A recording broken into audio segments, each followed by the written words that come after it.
میں آپ کو ایک مجلس میں پہلے لیے چلتا ہوں جس کو منعقد ہونے کے لیے مسجد نبوی کا صحن میسر آیا، اور آج تو ہم جھولی پھیلا کے عرض کرتے ہیں، سنا ہے آپ ہر عاشق کے گھر تشریف لاتے ہیں، ہمارے گھر میں بھی ہو جائے چراغاں یا رسول اللہ۔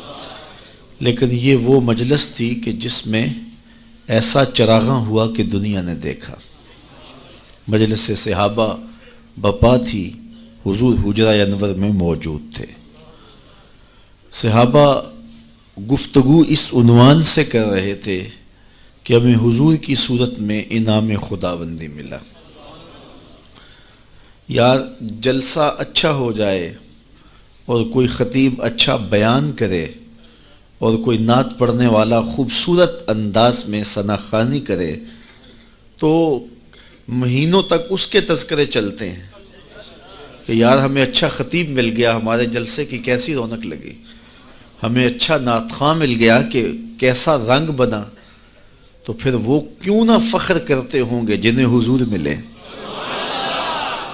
ان کا عنوان کیوں نہیں یہ ہوگا اور ان کی گفتگو کا یہ موضوع کیوں نہیں ہوگا؟ تو خیر وہ اس عنوان سے گفتگو کر رہے تھے کہ حضور بھی تشریف فرما ہوئے، اور آپ نے آ کے صحابہ سے پوچھا، سنن نسائی کے لفظ پڑھ رہا ہوں، ویسے صحیح مسلم میں بھی یہ روایت موجود ہے۔ فرمایا ما اجلسکم، صحابہ تمہیں کس چیز نے بٹھایا ہے، کیوں بیٹھے ہو، تمہارے بیٹھنے کا مقصد کیا ہے، یہ جلسہ کیسا ہے؟ سادہ لفظوں میں اس کا یہ ترجمہ بھی کیا جا سکتا ہے ما اجلسکم، یہ جلسہ کیسا ہے؟ تو حضور علیہ السلام نے جب یہ ارشاد کیا تو انہوں نے جو جواب دیا وہ سنیے، ایک ایک لفظ پہ غور کیجئے۔ انہوں نے کہا جلسنا نذکر اللہ ونحمدہ علی ما ہدانا لدینہ ومن علینا بک۔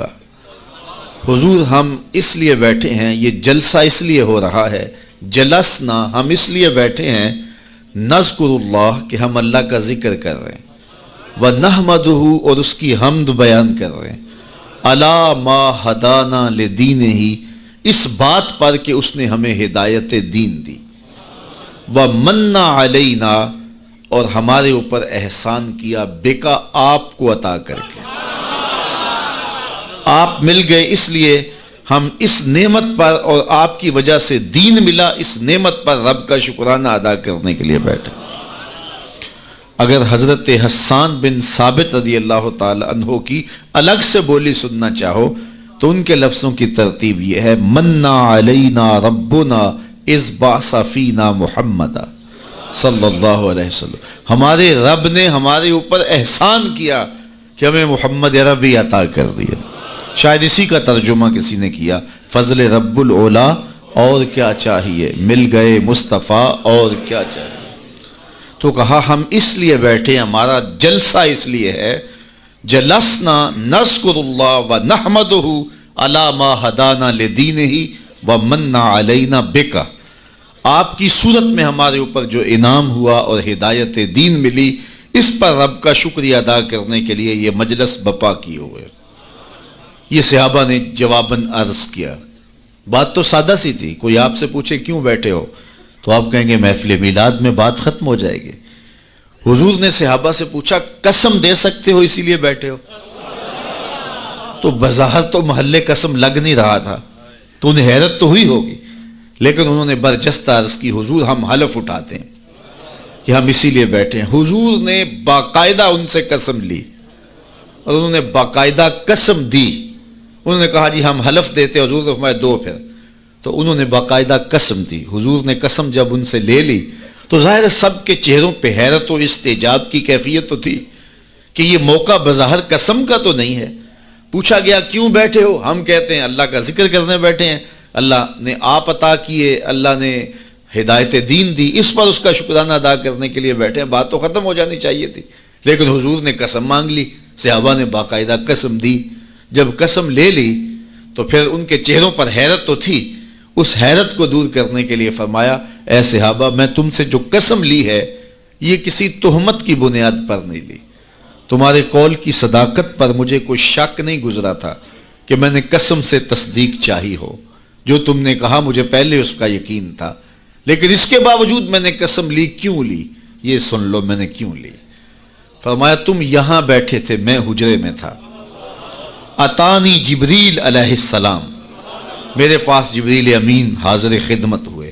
فاخبرنی ان اللہ یباہی بکم الملائکہ، تو مجھے جبریل نے خبر دی محبوب ذرا باہر تو نکل کے دیکھو، تمہارے صحابہ کے اس عمل پر اللہ فرشتوں میں ناز کر رہا ہے. اب صحابہ کا عمل کون سا تھا جس پہ رب بھی ناز کر رہا ہے؟ ملائے اعلیٰ میں ناز فرما رہا ہے فرشتوں میں کہ دیکھو میں نے نعمت دی تھی، کیسے شکر گزار نکلے کہ اب تک اس کا شکریہ ادا کر رہے ہیں. تو کہا تمہارے عمل پر اللہ فرشتوں میں ناز فرما رہا ہے. تو اللہ کی رحمتوں سے کوئی بعید نہیں کہ آج کی مجلس بھی قبول کر لی جائے اور اللہ فرشتوں سے فرمائے دیکھو صدیاں بیت گئیں اور یہ آج بھی بیٹھ کے اس نعمت کا شکریہ ادا کر رہے ہیں، اور ہو سکتا ہے یہ میری اور آپ کی بخشش کی ضمانت قرار پائے. اس لیے آپ یہاں آئے ہیں، بیٹھے ہیں، درود و سلام کے ماحول میں بیٹھے ہیں. ابھی آپ نے شاہ صاحب سے حضور کی مدحت کے پھول لیے ہیں، آپ کے مشام ہستی معطر ہوئے ہیں اور سر شام سے ذکر کی کیفیت نور میں ہیں، اور اللہ نے چاہا تو تھوڑی دیر تک مزید اس کیفیت محبت میں گزریں گے، اور پھر حضور کی بارگاہ میں دست بستہ سلام ہوگا، پھر دعا کے لیے ہاتھ اٹھیں گے. تو یہ کتنے حسین لمحے گزریں گے ہمارے، اور یہ کتنی خوش نصیب گھڑیاں ہیں جو ذکر رسول میں بسر ہو جائیں. تو خوش نصیبی ہے میری اور آپ کی کہ آج ہم محفل میلاد میں بیٹھیں اور حضور کی صورت میں اللہ نے جو اس پر شکریہ ادا کرنے کے لیے بیٹھے. اگرچہ حق شکر ادا نہیں ہو سکتا، ساری زندگی بھی حق شکر ادا کرنے کے لیے پیشانی سجدہ میں رکھ کر کے اللہ کی تسبیح بولتے رہیں، لیکن اس نعمت کا شکر پھر بھی ادا نہ ہو پائے.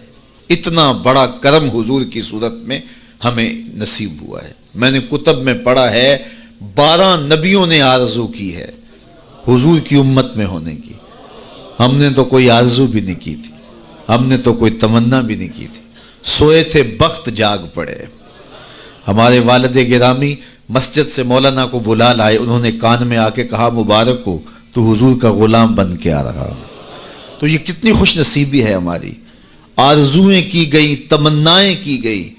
انبیاء علیہ السلام نے ہاتھ پھیلا پھیلا کے اللہ کی بارگاہ میں دعائیں کی. نبی آنے والے کی خبر دیتے رہے. کسی نے کہا ربنا وابعث فیہم رسولا، مالک آنکھیں بوڑھی ہو گئیں اب بھیج بھی دے اسے.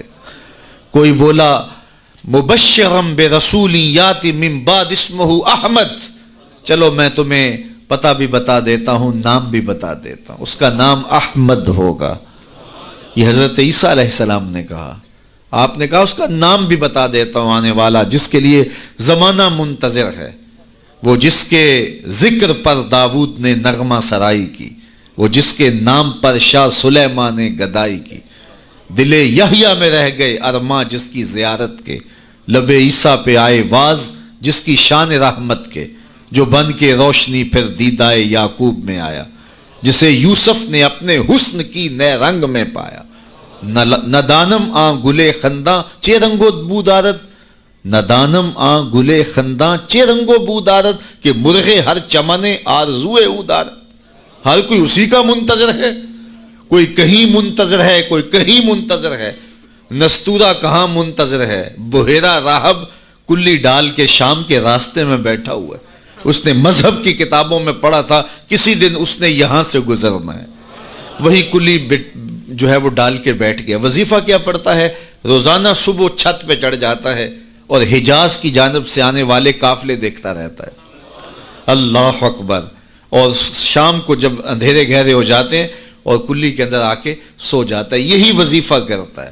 شب ہجر کی سختیاں کوئی اس سے جا کے پوچھے، شب ہجر کی سختیاں کوئی اس سے جا کے پوچھے، تیری راہ تکتے تکتے جسے صبح ہو گئی ہے. تو شام سویرے اسی کا اس کا وظیفہ یہی ہے. پھر ایک دن وہ مقصود بھی آ گیا. اللہ اکبر. اس نے پہچانا کیسے کہ اس قافلے میں وہ ہیں. مشکات اٹھائیے اور کتب حدیث اٹھائیے, تاریخ کی کتب اٹھائیے, سیر کی کتب اٹھائیے. اس نے دیکھا کہ دائیں بائیں کے اشجار سجدہ ریز ہو رہے ہیں. تو وہ آج نیچے اتر آیا. تو اس کے جو ماننے والے تھے ان کو بڑی حیرت ہوئی, یہ تو شام سے پہلے نیچے نہیں اترتے, آج وظیفہ جلدی پورا کیسے ہو گیا. تو انہوں نے کہا جناب, کہا جلدی آج کھانا تیار کرو, یہ جو لشکر آ رہا ہے, یہ جو قافلہ آ رہا ہے, اس قافلے کی ہم نے دعوت کرنی ہے. اللہ اکبر. کھانا پکنے لگ گیا, اتنے میں قافلہ بھی آ پہنچا. تو قافلے والوں کو کہا گیا آج دوپہر کا کھانا آپ کا ہمارے پاس ہوگا. یہ قافلہ پہلے بھی یہاں سے گزرتا تھا. عرب تاجر جب شام جاتے تھے تو یہیں سے گزر کے جاتے تھے, اور اس کی کلی یہاں موجود تھی, اور یہ یہاں کبھی رکتے بھی تھے, لیکن کبھی اس نے پوچھا بھی نہیں تھا, التفات بھی نہیں کیا تھا. آج پہلا موقع ہے کہ کہا آج تمہاری دعوت ہے. انہیں بڑی حیرت بھی ہوئی اور خوشی بھی ہوئی. مسافر کو کھانا مل جائے تو پھر وہ تو بہت خوش ہوتا ہے. تو اسے خوشی بھی انہیں ہوئی اور پھر حیرت بھی ہوئی کہ یہ پہلے کبھی پوچھتا بھی نہیں تھا, آج کیا خاص وجہ ہے کہ ہماری دعوت کی جا رہی ہے. خیر, کہا ٹھیک ہے. جب کھانا تیار ہو گیا تو کہا آ جاؤ. تو ایک بہت بڑا درخت تھا اس کے کنیسہ کے ساتھ, جس کا بڑا گھنا سایہ تھا. سارے وہاں آ کے بیٹھ گئے. حضور علیہ الصلوۃ والسلام بھی چونکہ ساتھ تھے, اور حضور کو سامان کے پاس چھوڑ آئے. اور یہ آیا اور جس طرح کوئی چیز ڈھونڈتا ہے تو کہتا تمہارا کوئی شخص تو نہیں رہ گیا. کہا نہیں, سارے آ گئے ہیں. کہا نہیں کوئی. کہا ہاں, ایک نوجوان ہے, 9 عمر ہے, اس کو ہم اپنے سامان کے پاس چھوڑ کے آئے. اللہ اکبر. میرے والد گرامی یہاں ایک جملہ کہا کرتے تھے, مجھے یاد آ گیا. فرمایا کرتے تھے کہ اس نے کہا کیسی بارات ہے جو دولہے کو چھوڑ آئی ہے. تمہیں کون پوچھتا تھا, تم پہلے بھی تو گزرتے تھے, کبھی ہم نے پوچھا تھا؟ یہ ایسی بارات ہے جو دولہے کو چھوڑ آئی ہے, تمہیں کون پوچھے گا. تو حضور علیہ الصلوۃ والسلام کو جب لے کر کے آئے تو ظاہر ہے جتنا بھی درخت کا سایہ تھا اس میں لوگ براجمان تھے, بیٹھے ہوئے تھے. تو حضور آ کے دھوپ میں بیٹھ گئے تو درخت نے الٹ کے سایہ حضور پہ کر دیا. اللہ. بادل بھی سایہ کرتے تھے, درخت بھی سایہ کرتے تھے. تو پھر اس نے حضور کا ہاتھ پکڑ کے کہا ھذا سید العالمین, ھذا سید المرسلین. تو دنیا انتظار کرتی رہی, بحیرہ راہب انتظار کرتا رہا, نستورہ انتظار کرتا رہا, تبہ ہمجری انتظار کرتا رہا, نبی انتظار کرتے رہے. حضرت عیسیٰ اپنی قوم کو بٹھا کے حضور علیہ السلام کی مدح و ستائش سنا رہے ہیں. انجیل برنباس میں آج بھی یہ لفظ موجود ہیں, اگرچہ بہت ساری تحریف راپ آ گئی ان کتابوں میں, لیکن کچھ نشانات تو آج بھی ہیں. تو وہاں لکھا ہے کہ حضرت عیسیٰ نے جب کہا کہ لوگوں میرے بعد اب وہی آئے گا, تو ایک حواری اٹھا, اس نے کہا کہ حضرت جس کے قصیدے آپ بھی پڑھ رہے ہیں کیا وہ آپ سے بھی افضل ہوگا؟ ہر امتی کا خیال تو یہی ہوتا ہے نا کہ میرے نبی سے افضل کون ہو سکتا ہے. مرید بھی یہ سوچتا ہے کہ میرے پیر سے افضل کون. حقیقت ہو یا نہ ہو, لیکن سوچنے کا انداز یہی ہے. ہر شاگرد سوچتا ہے میرے استاد سے بہتر کون ہے, ہر بیٹا سوچتا ہے میرے باپ سے بہتر کون ہے, ہر جو ہے وہ کارکن کہتا ہے میرے لیڈر سے بہتر کون ہے. یہ آج کل جو سیاسی کارکن ہیں اپنے لیڈروں کے بارے میں کتنے پر امید ہیں اور کتنی ان کی محبتیں ہیں. تو ظاہر ہے وہ لیڈر مانتے ہیں تو محبتیں ہیں. اور ہر امتی اپنے نبی کے بارے میں سوچتا ہے کہ میرے نبی سے بہتر کون ہو سکتا ہے. وہ تو بدبخت ہے جو نبی بھی مانے اور عیب بھی نکالے. محبوباں تے نکتہ چینی جڑا کرن تو باز نہیں آਉਂدا, اصل منافق جانی اس نو او جھوٹے پیار جتاوندا. سانو دسیا عشق دے مفتی جڑا مڑ مڑ پیا فرماوندا, آزم جتھے دل لگ جاوے اتھے عیب نظر نہیں آتا. ہو بھی تو نظر نہیں آتا, ہو بھی تو نظر نہیں آتا. اور جہاں ہو ہی نہ, جہاں عیب ہو ہی نہ, وہ کمال حسن حضور ہے کہ گمان نقص جہان ہے. نقص تو بڑی دور کی بات ہے. اعلی حضرت بولے یہاں نقص کا گمان ہی نہیں ہے. خلقت مبرأ من کل عیب. حضرت حسان رضی اللہ تعالیٰ عنہ بولے ہر عیب سے پاک تخلیق کیے گئے ہیں. اللہ اکبر. خلقت مبرأ من کل عیب کأنک قد خلقت کما تشاء. کوئی عیب رکھا ہی نہیں گیا. میں کہتا ہوں محبوب میں عیب ہو بھی تو دکھائی نہیں دیتا، اور جہاں ہو ہی نہ۔ رومی علیہ رحمہ، جن کو اقبال نے بھی اپنا مرشد مانا ہے، تمثیل کے انداز میں بات کرنے کا فن رکھتے ہیں، بات کرتے ہیں ایک سادہ سی مثال سے اور بہت بڑی حقیقت سمجھا دیتے ہیں، اور اللہ نے ان کو یہ ملکہ دیا۔ تو رومی علیہ رحمہ نے اس حقیقت کو ایک بہت بڑی مثال، سادی سی مثال سے سمجھا دیا۔ کہتے ہیں کسی نے، بادشاہ وقت نے لیلا کو دربار میں بلایا، اور چونکہ بڑا شہرہ تھا، یہ جو مجنو جو تھا یہ شہزادہ تھا باقاعدہ، لیکن ہوش و حواس باختہ ہو گئے، بس محبت کا ایسا جنون چڑھا کہ اصلی نام بھی جاتا رہا۔ تیری محفل میں آ کے بدنام ہوئے، نگاہ زمانہ میں بے نام ہوئے، تو نے وعدہ کیا بچھڑیں گے نہ ہم، تیرے ہی ہاتھوں سے نیلام ہوئے۔ تشخص مٹ گیا، پہچان مٹ گیا، نام ہی مٹ گیا۔ کہتے ہیں یہ حضرت امام حسن اور حضرت امیر معاویہ کا جب وہ خلافت کا معاملہ تھا تو کسی نے اس سے پوچھا کہ ہاں بھئی تیری رائے کیا ہے، یہ اس دور میں ہوا ہے نا، تو کہا کہ ہاں تیری رائے کیا ہے؟ اس نے کہا دونوں ہی حقدار نہیں ہیں، میری لیلا حقدار ہے۔ تو کہا انت مجنون، تو کہیں پاگل تو نہیں ہو گیا؟ تو اس سے اس کا نام مجنون پڑ گیا۔ تو مجنون نام پڑ گیا، نام تو کیس تھا اس کا، لیکن نام بھی مٹ گیا، تشخص بھی مٹ گیا، پہچان بھی مٹ گیا، شہزادہ ہو کے گلیوں میں رل گیا، نام بھی باقی نہ رہا۔ اللہ اکبر۔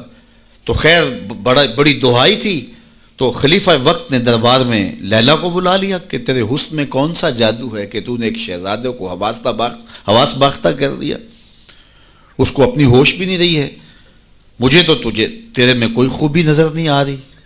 گفت لیلا را خلیفہ کاں تو ہی، کس تو مجنو شد پریشان و غوی، از دیگر خوباں تو افزون نیستی، باقی عورتوں سے تو کوئی انوکھی تو ہے نہیں، تیرے سے زیادہ حسین تو میری لونڈیاں ہیں۔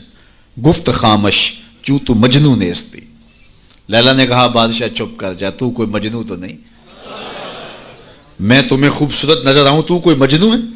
دیدائے مجنو اگر بودے تو را، از دو عالم بے خطر بودے تو را، تیری آنکھ مجنو والی ہوتی پھر تو مجھے دیکھتا، تو ہوش دارو لیک مجنو بے خودست، در طریق عشق بیداری بدست، تو ہوش والا ہے اور مجنو ہوش کو چھٹی دے کے آیا، اور اس کوچے میں جو ہوش کی پونجی لے کر آئے اسے سودا نہیں ملتا۔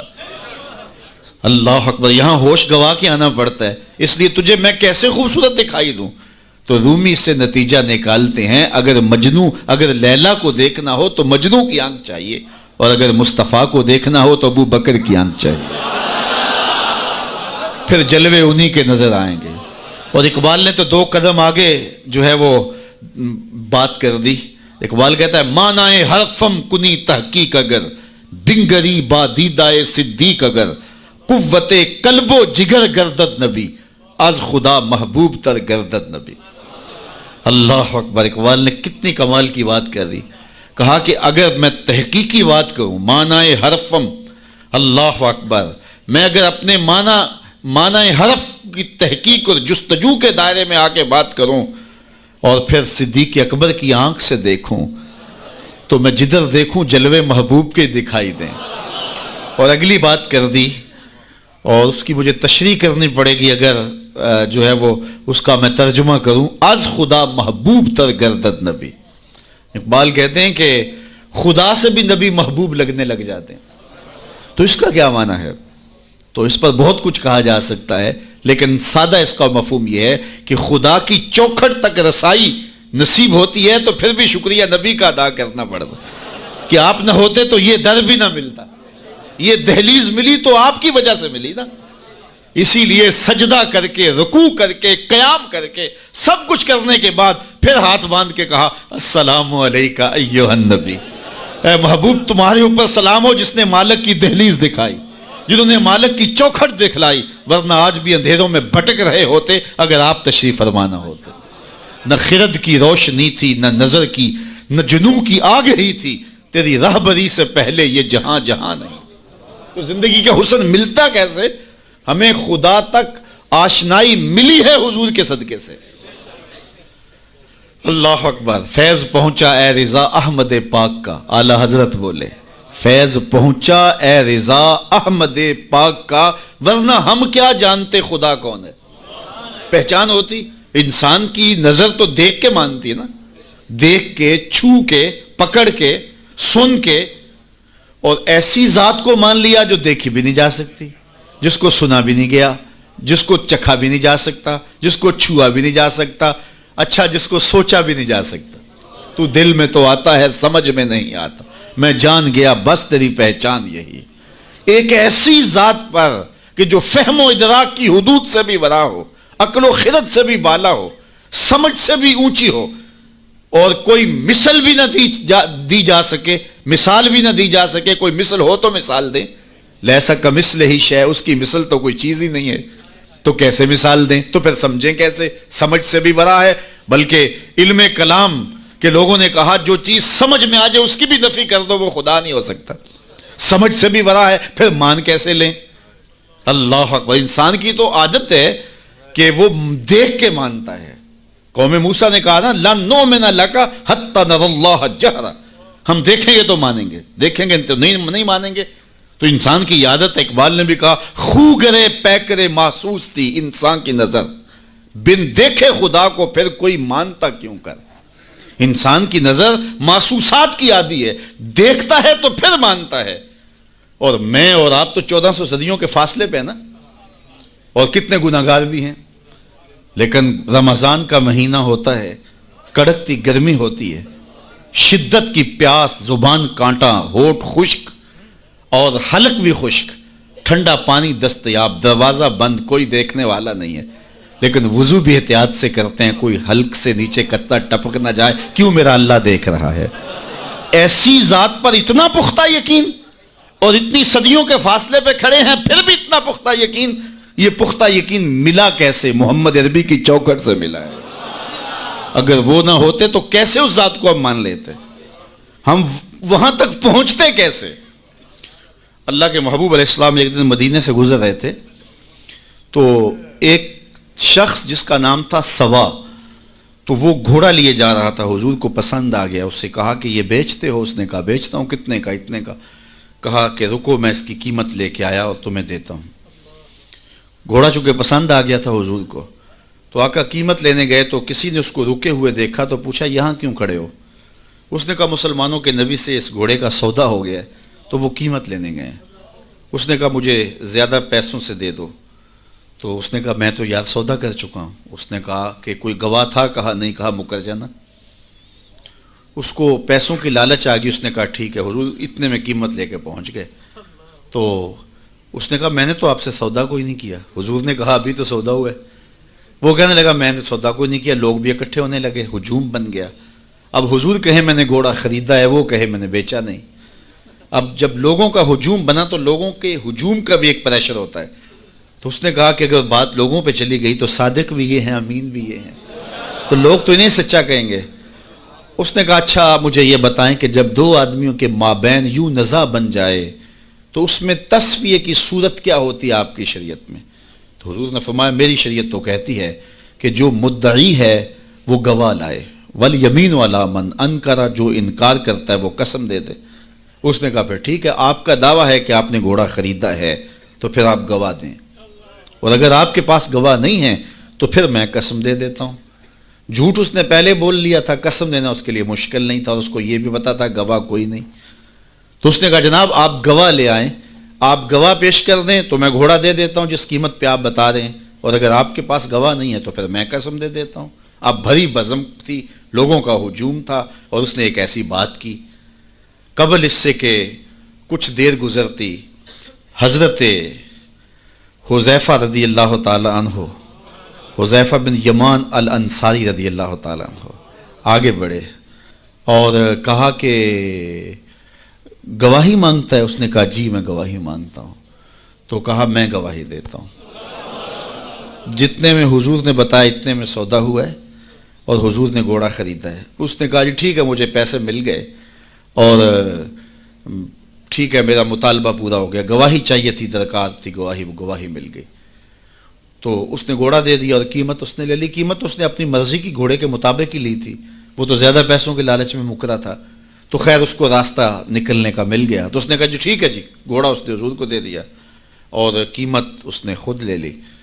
تو حضور علیہ السلام جب چلنے لگے, لوگ ہٹنے لگے, تو حضور نے حضرت حذیفہ رضی اللہ تعالیٰ عنہ کو اشارے سے قریب کیا اور کہا کہ تم نے گواہی دی, تم تو موقع پہ موجود ہی نہیں تھے, تو تم نے گواہی کیسے دی؟ تو حضرت حذیفہ رضی اللہ تعالیٰ عنہ نے کہا حضور گھوڑا کیا ہے, آپ کے کہنے پہ تو ہم نے رب کی گواہی دے دی. ہم نے رب کو دیکھا تھا, آپ نے کہا نہ ہے تو ہم نے مان لیا, تو یہ گھوڑا کیا ہوتا ہے؟ تو حضور نے آپ حضرت حذیفہ کا ہاتھ پکڑ کے فضا میں بلند کیا اور لوگوں کو کہا جانے والوں رک جاؤ. لوگ ٹھہر گئے. کہا کسی عدالت کو کچہری میں گواہ کی ضرورت ہو تو میری شریعت 2 گواہ مانگتی ہے, لیکن جہاں میرا خزیمہ ہوگا, ہاں حذیفہ نہیں, خزیمہ بن ثابت انصاری رضی اللہ, جہاں میرا خزیمہ ہوگا وہاں ایک کی گواہی 2 کے قائم مقام ہوگا. فیض پہنچا اے رضا احمد پاک کا, ورنہ ہم کیا جانتے خدا کون ہے.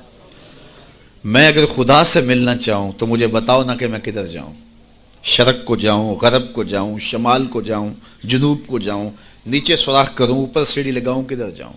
میں آپ سے ملنا چاہتا ہوں تو میں شرق کی جانب سفر کروں گا, آپ مجھ سے ملنا چاہتے ہیں تو غرب کی جانب دوڑیں گے. لیکن میں خدا سے ملنا چاہتا ہوں, وہ تو جہتوں سے پاک ہے, وہ تو سمتوں سے پاک ہے, تو اس کو ملنا چاہوں تو بتاؤ کدھر جاؤں. اللہ اکبر. آئیے ذرا قرآن کا اسلوب دیکھیے. وَإِذَا سَأَلَكَ عِبَادِي أَنِّي فَإِنِّي قَرِيبٌ.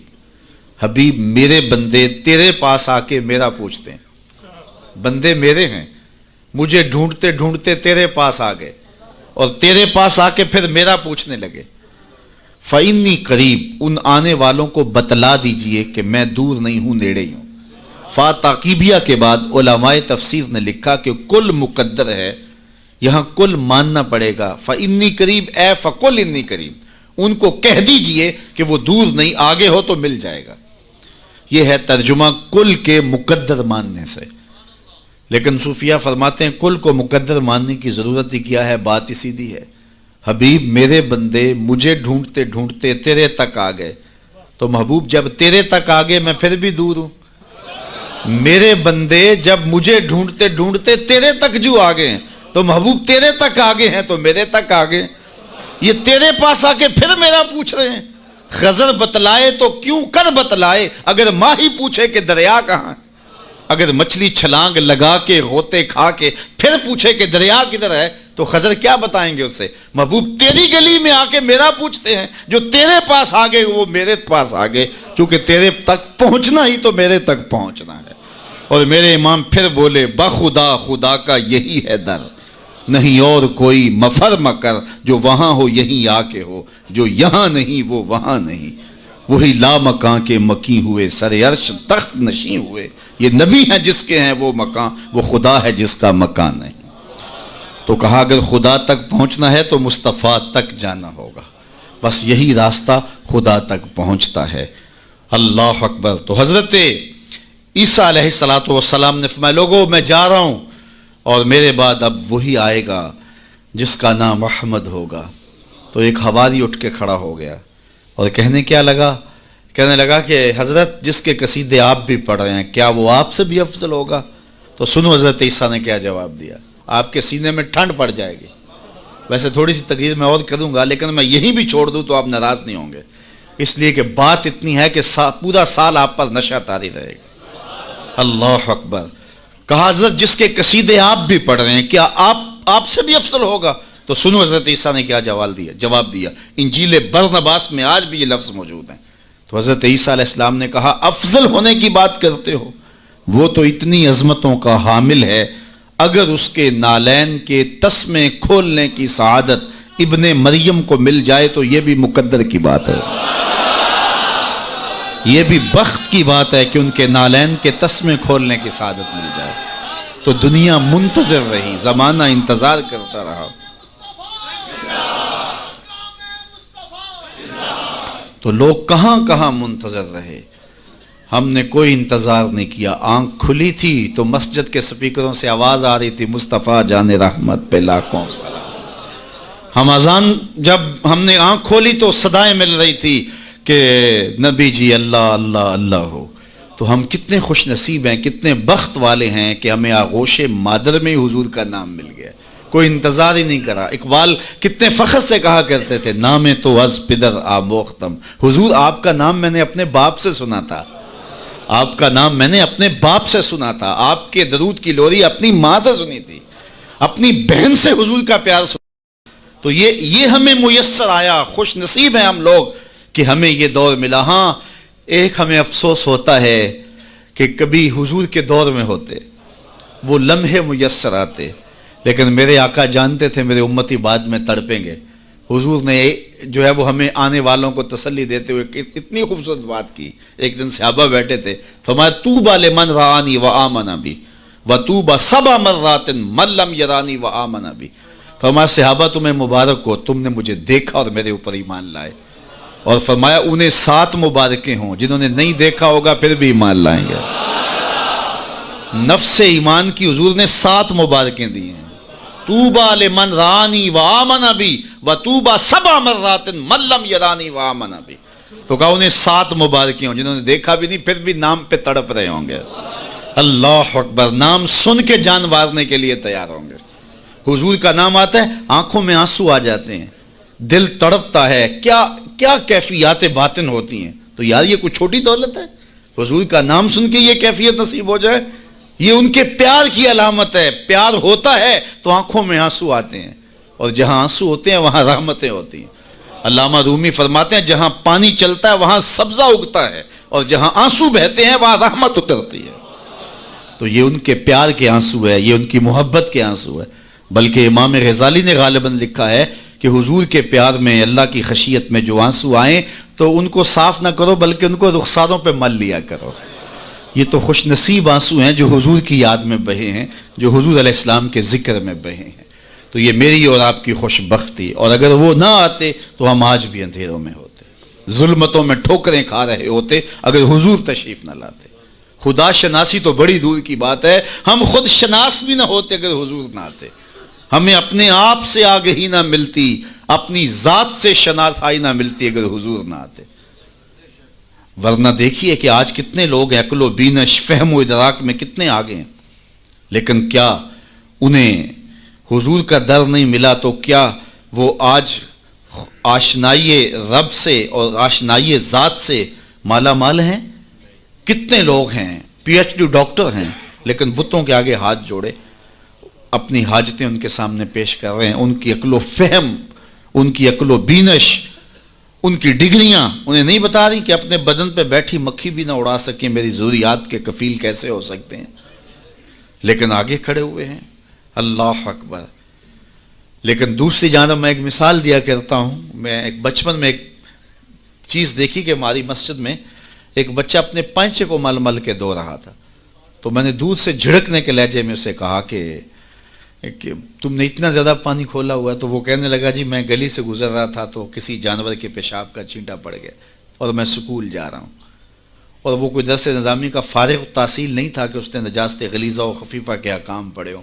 تو اس سے میں سوچنے لگا کہ اس ڈاکٹر کو تو سمجھ نہیں آئی جو گائے کا پیشاب تبرک سمجھ کے پی رہا ہے، اور اس 8 سال کے پرائمری کلاس کے بچے کو سمجھ آ گئی، اور یہ پانچے کے اوپر پڑے ہوئے پیشاب کے غیر مری چھینٹے کو بھی گوارا نہیں کر رہا۔ تو میں نے کہا اس کی طبیعت میں یہ تقدس کہاں سے آ گیا؟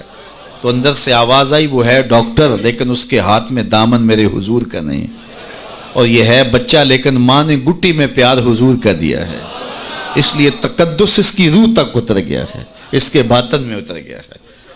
تو یہ ان کے صدقے سے ہمیں زندگی کا نور نصیب ہوا ہے، ورنہ آج بھی ہم اندھیرے اور ظلمت میں ہوتے، اور آج بھی ہم کسی بت کے آگے ہاتھ جوڑے کھڑے ہوتے اگر ان کا در نہ ملتا، ان کی چوکھٹ نہ ملتی، اور ان کی دہلیز میسر نہ آتی۔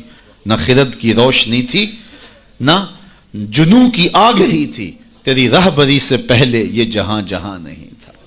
اور آج زندگی کا سارا نور اور باطن کے سارے اجالے اور شعور و عقل اور فہم و ادراک کی ساری دولتیں جو ہمیں میسر ہیں، یہ حضور علیہ السلام کی ولادت کے صدقے سے ہمیں میسر آئی ہیں، ورنہ وحشیوں سے بدتر معاشرہ تھا اور بدترین معاشرہ تھا جس میں زندگی انسانیت کاٹ رہی تھی۔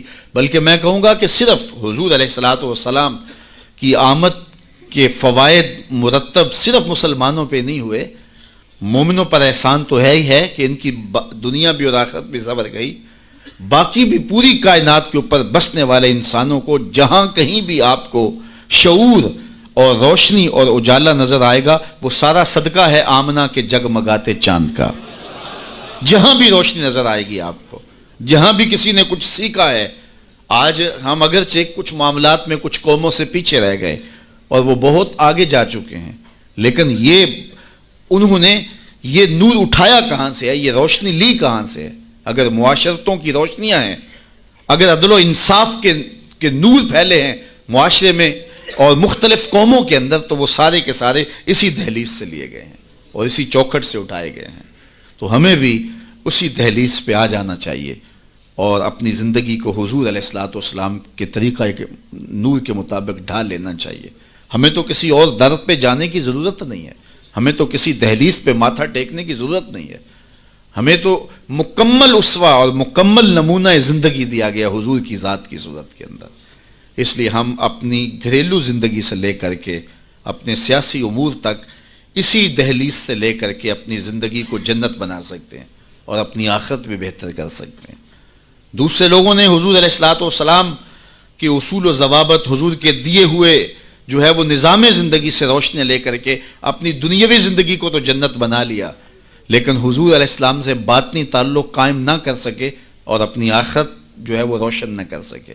اور ہمارا تو حضور سے باطن کا ربط ہے، حضور سے دل کا تعلق ہے، اس لیے ہم اپنی آخرت بھی سنوار سکتے ہیں اور ہم اپنی دنیا بھی سنوار سکتے ہیں، شرط یہ ہے کہ ہم حضور کے ہو جائیں۔ پھر ہمیں عزت بھی ملے گی، ہمیں سرخروئی بھی ملے گی، تخت و تاج بھی ہمارے رب کا وعدہ ہے، وَأَنْتُمُ الْأَعْلَوْنَ إِن كُنتُم مُؤْمِنِينَ۔ تم مومن بن کے دکھاؤ، ساری عزتیں تمہارے قدموں پہ رکھیں گے۔ بن کے تو دکھاؤ نا۔ یہ کافر لگتے کیا ہیں؟ کافر لگتے کیا ہیں؟ اگر انہیں دنیاوی عزتیں دی گئی ہیں تو انہوں نے اصول و ضوابط اختیار کیے ہیں۔ اقبال نے وہ جب شکوے کی زبان کھولی تو اس میں کہا نا کہ کافر کو دیے حور و قصور اور مومن کے لیے فقط وعدہ حور، تو اس کے جواب میں کہا تم میں کوئی حوروں کا چاہنے والا ہی نہیں، جلوائے طور تو موجود ہے کوئی موسیٰ ہی نہیں۔ کوئی ہو تو صحیح اور کوئی مانگنے والا تو ہو، تو اس کو ہم کیوں نہیں دیتے؟ ہم تو مائل بکرم ہیں، کوئی سائل ہی نہیں، راہ دکھلائیں کسے راہ رو منزل ہی نہیں، جلوائے طور تو موجود ہے کوئی موسیٰ ہی نہیں۔ تو وہ آج بھی وہ انوار برسنے کے لیے جو ہے وہ آمادہ ہیں، لیکن اس دہلیز پہ آ جائیں۔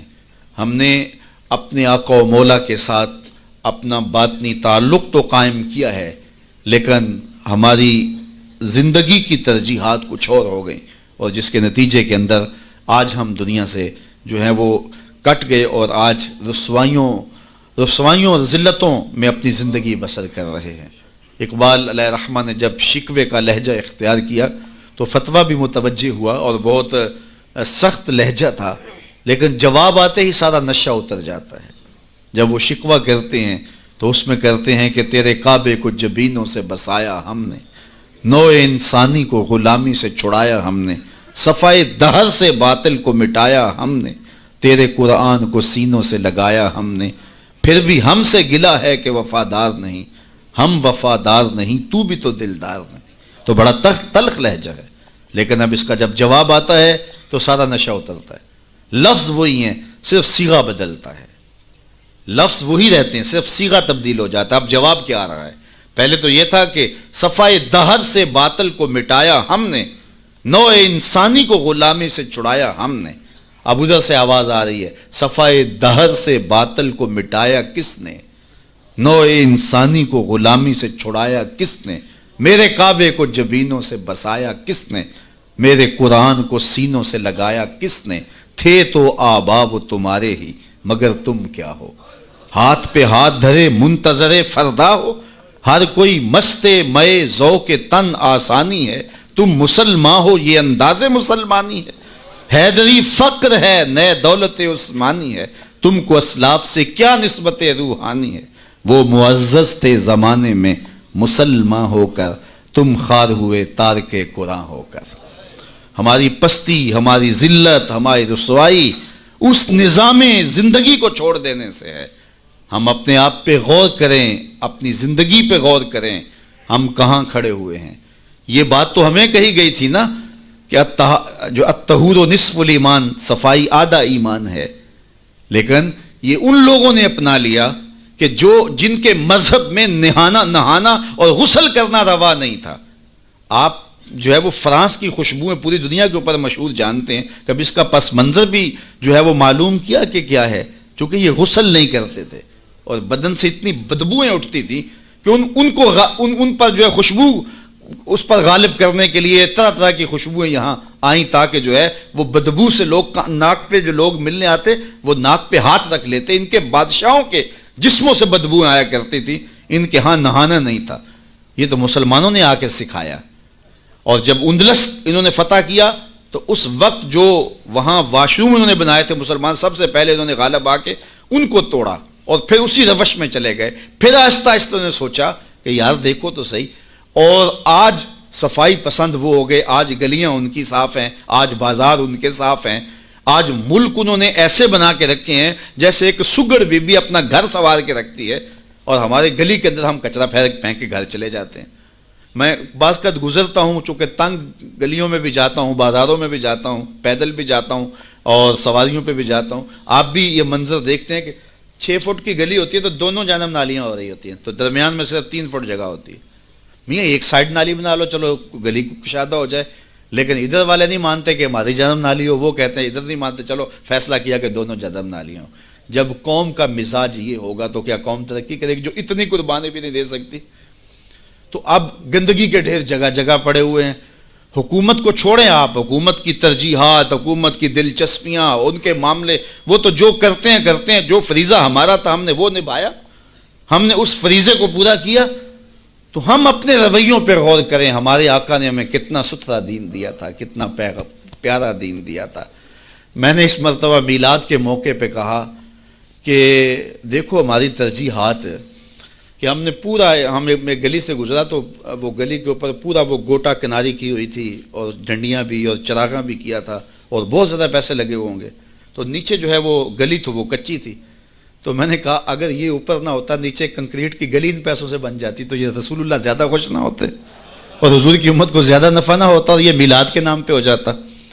لیکن نیچے کچی گلی ہے اور وہ کہتے ہیں یہ حکومت کی ذمہ داری ہے. اور ہم نے اوپر گلی کے اوپر گوٹا کناری بھی کی ہوئی ہے اور اسے چراغاں بھی کیا ہوا ہے اور اس کے اوپر فانوس بھی لٹکائے ہوئے ہیں اور لاکھوں روپے اس گلی کو سجاتے ہوئے ہم نے لگا دیا. لیکن اگر ہم پکی کر لیتے گلی تو وہ زیادہ اچھا نہ تھا کہ وہ ہمیشہ کے لیے جو ہے وہ ایک مسئلہ ختم ہو جاتا. لیکن وہ نہیں کریں گے، یہ کریں گے ہم نے اپنی ترجیحات اپنی مرضی سے مقرر کی ہوئی ہیں. تو میرے رسول صلی اللہ علیہ وسلم نے جو ہمیں دین دیا ہے اس دین کو اختیار. اس کا یہ مطلب نہ لیا جائے کہ میں میلاد کے چراغاں کا مخالف ہوں. آج کل تو یہ بھی بڑا ڈر لگا رہتا ہے کہ فتوے ایک دم جو ہے وہ متوجہ ہو جاتے ہیں اور کافر سے نیچے تو چھوڑتے ہی نہیں نا. لیکن یہ دکھڑے ہیں ہمارے. میں کہتا ہوں گلیاں سجاتے ہو دل ویران نہ رہے. میں کہتا ہوں چراغاں کرتے ہو مکانوں کی چھتوں پہ کرو، میں اس کا انکار نہیں کرتا، لیکن دل کی گلیوں میں اندھیرا نہ رہے. اور تم جھنڈیاں لگاتے ہو حضور کے نام کی، ایک ایک پرت پہ، دل کے ایک ایک پرت پہ نام محمد کی جھنڈی بھی لگاؤ.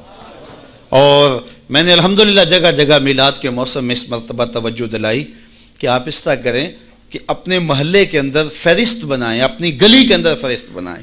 اللہ تعالیٰ نے یہ نظام رکھا ہوا ہے. غربت کے زمانے کے اندر بھی ایسا ہوتا ہے کہ ایک گلی کے اندر 20 یا 25 گھر ہیں تو 1-2 گھر والوں کو اللہ تعالیٰ نے مال و دولت سے فرازہ جو ہے وہ مالا مال کیا ہوتا ہے. باقی جو ہے وہ پوری گلی کے لوگ غریب ہو سکتے ہیں، لیکن کوئی ایک آدھ آدمی اللہ تعالیٰ وہاں بھی رکھا ہوتا ہے. ایک پورا گاؤں ہے، دیہات ہے اور بڑا غریب دیہات ہے، لیکن وہاں بھی کوئی 5, 10, 15 ذمہ دار ہوتے ہیں یا کچھ لوگ مالی طور پہ مستحکم ہوتے ہیں. یہ اللہ تعالیٰ نے نظام رکھا ہے. وہ جو 5-10 لوگ ایک بستی میں امیر ہیں، ایک گلی کے اندر 15 یا 20 گھر ہیں تو سارے غربا کے گھر ہیں، تو 2-3 گھر جو ہیں اللہ تعالیٰ نے ان کو نوازا ہوا ہے. تو وہ 2-3 گھر یا اس گاؤں کے اندر جو ہے وہ 10-12 لوگ وہ سوچیں کہ ہمیں سرخاب کے پر لگے ہیں کہ ہمیں دولت زیادہ دی گئی ہے. عقل و فہم کی وجہ سے بھی دولت زیادہ نہیں ہوتی. میاں صاحب فرماتے ہیں بے وقوفاں دے نوکر ویکھے دانش مند سیانے. ایسا بھی ہوتا ہے. یہ اللہ کی تقسیم ہے، وہ جس کو عطا کر دے. تو اب جس کو دولت زیادہ دی گئی ہے وہ سوچے کہ مجھے کیوں زیادہ دی گئی ہے. علماء نے کہا کہ جس کو کوئی زیادہ فراوانی دی گئی ہے اس کا جو ہے وہ مثال کے طور پہ وہ کہتے ہیں کہ جو گائے ہے اور بھینس ہے، اس کا دودھ اس کے بچے کی ضرورت سے زیادہ ہوتا تو باقیوں کے لیے بھی حلال قرار دیا گیا کہ وہ نفع پہنچائے. جس کو مال اس کی ضرورت سے زیادہ دیا گیا ہے تو وہ اس مال کے ذریعے اپنے کم از کم رشتہ داروں میں اور اپنے محلے میں اپنی گلی میں کم از کم دیکھے. اور میلاد کے موسم کے اندر وہ غور کرے کہ میری گلی میں 15 گھر ہیں, اس میں کوئی غریب ہے تو آج میلاد کے دن ایسا نہ ہو کہ آج بھی وہ غربت میں دن گزارے.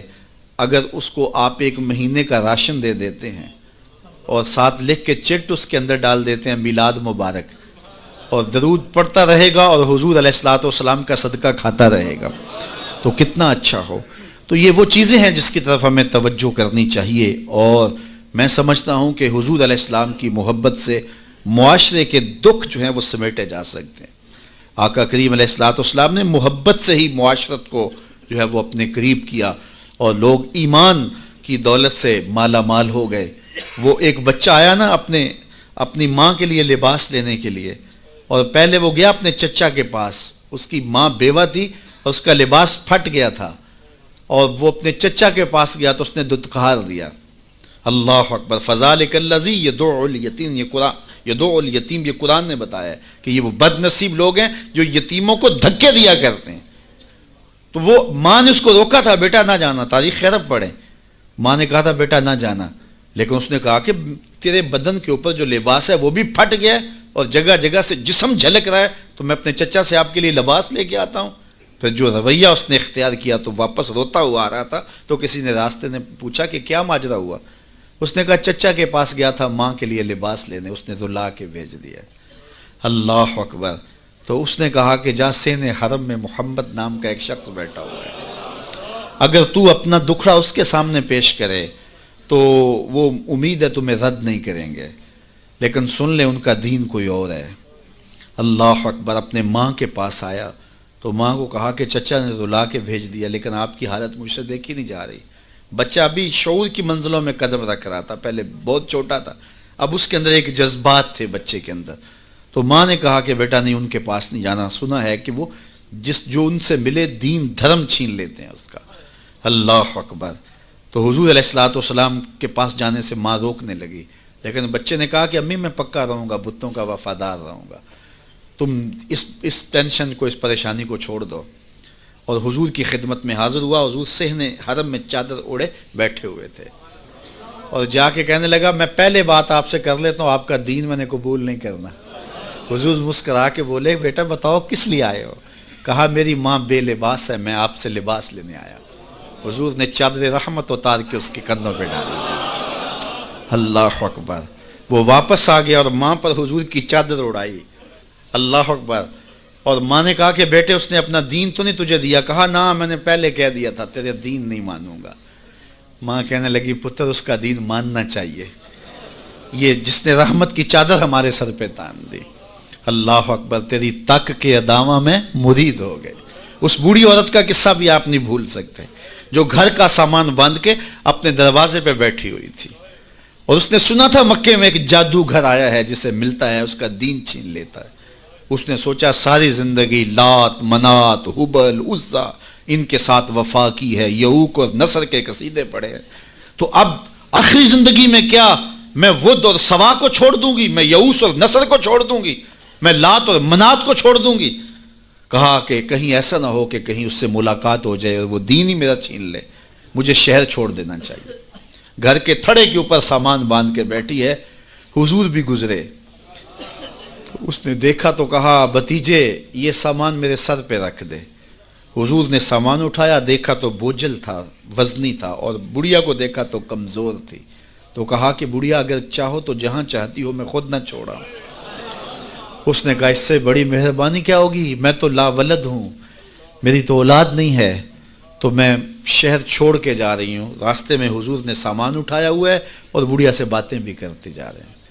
تو بڑھیا کو کہا کیوں جا رہی ہے. اس نے کہا کہ سنا ہے یہاں ایک جادوگر ہے جو لوگوں کا دھرم لوٹ لیتا ہے, لوگوں کا دین لوٹ لیتا ہے. میں نے ساری زندگی بتوں سے وفا کی ہے, میرے آبا و اجداد نے بتوں سے وفا کی ہے, میں چاہتی ہوں دین اجداد ہاتھ سے چھوٹ نہ جائے, آخر اس شہر میں رہتی ہوں کہیں مل نہ جائے. تو میں چاہتی ہوں کہ میں شہر چھوڑ جاؤں، زندگی کی چند سانسیں باقی ہیں، میں وفا کے ساتھ تو گزاروں۔ غالب نے کہا تھا نا، وفاداری بشرط استواری اصل ایمان ہے، اس پہ اختلاف بھی کیا جا سکتا ہے۔ مرے کعبے میں تو بت خانے میں گاڑو برہمن کو، وہ کہتا ہے چاہے بت سے وفاداری ہو، وفاداری تو ہو۔ تو اس نے کہا میں تو وفاداری کرنا چاہتی ہوں اپنے بتوں سے، اور میں شہر چھوڑ کے مکہ جا رہا ہوں۔ جانتی ہوں ام القریٰ ہے، بستیوں کی ماں ہے، اس شہر کو شہر جمال کہتے ہیں، شہر خوباں ہے، لیکن میں اس شہر کو چھوڑ کے جا رہی ہوں۔ خیر حضور نے کچھ نہیں کہا، اس کا سامان نہیں پھینک دیا کہ ٹھیک ہے تم پھر جاؤ۔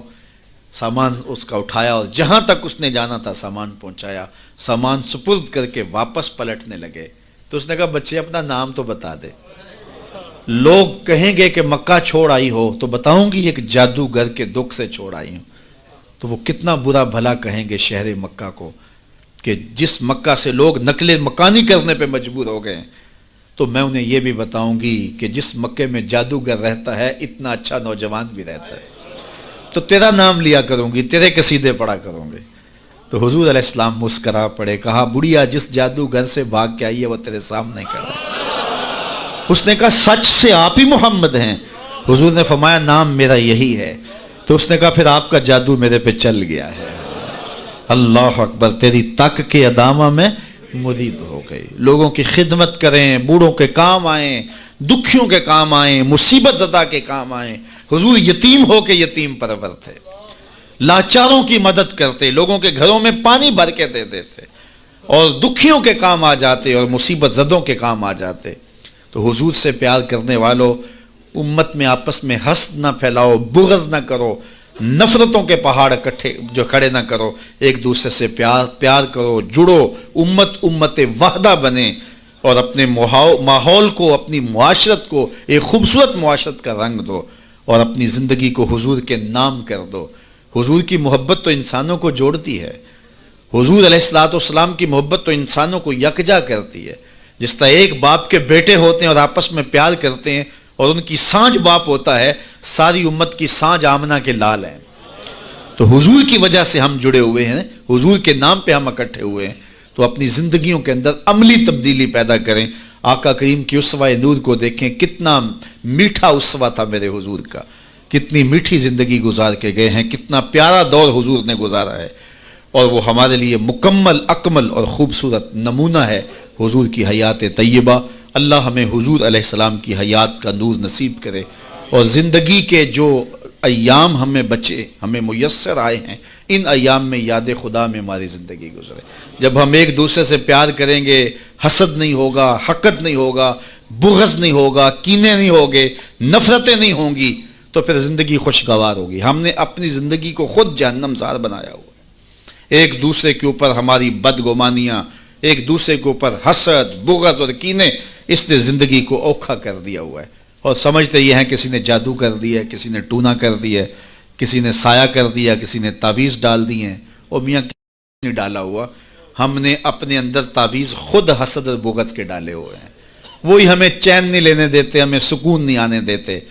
اور اگر اپنے اندر کو صاف کریں، ستھرا کریں، پاکیزہ کریں، 5 گانا سجدہ ریزی کی عادت ڈالیں، کسی کا برا نہ چاہیں، اللہ کی مخلوق کے لیے رحمت اور راحت کا سامان بن جائیں، تو پھر دیکھنا کہ کوئی تعویذ آپ کے اوپر نہیں ہوگا، کسی بابے کے پاس چوکڑی بڑھنے کی ضرورت بھی نہیں ہوگی، اور گڑولیاں بھرنے کی ضرورت بھی نہیں ہوگی۔ تمہارا رب اتنا مہربان ہے کہ 70 ماؤں سے زیادہ اپنے بندے سے پیار کرتا ہے۔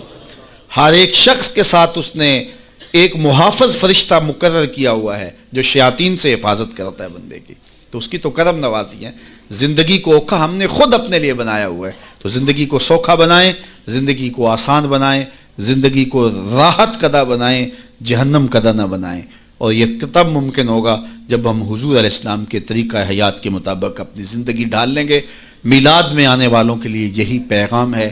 اللہ تعالیٰ جل شانہ آپ سب کو دنیا آخرت کی بھلائیاں عطا